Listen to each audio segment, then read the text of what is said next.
அலங்காரம் செய்வதில் நாட்டமுள்ள பெண்கள் அதை வேண்டாம் எனச் சொன்னால், டிசம்பரில் அடிக்கிற புயல் தினமும் அல்லவா அடிக்கும், அடித்துவிட்டு போகட்டும், எங்களை அந்த மாயக்கண்ணன் எனும் புயல் தாக்கட்டும், அதற்காக எதையும் தியாகம் செய்வோம் என்கிறார் ஆண்டாள்.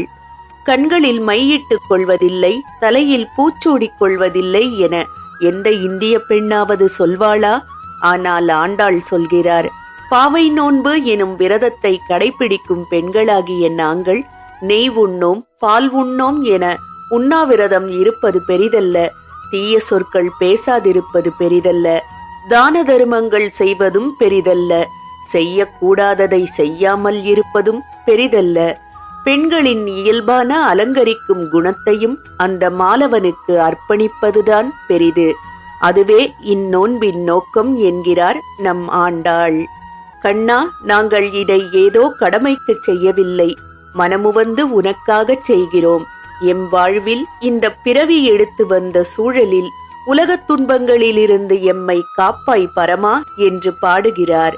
இங்கே பரந்தாமனையே பரமன் என்கிறார் நம் ஆண்டாள். திருப்பாவை 2ஆம் பாடல். வையத்து வாழ்வீர்கள் நாமும் நம் பாவைக்குச் செய்யும் கிரிசைகள் கேளீரோ, பார்க்கடலுள் பையத்துயின்ற பரமனடி பாடி நெய்யுண்ணோம் பாலுண்ணோம், நாட்காலே நீராடி மையிட்டு எழுதோம், மலரிட்டு நாம் முடியோம், செய்யாதன செய்யோம் தீக்குறளை சென்றோதோம், ஐயமும் பிச்சையும் ஆந்தனையும் கை காட்டி உய்யுமாறு எண்ணி உகந்தேலோர் எம்பாவாய்.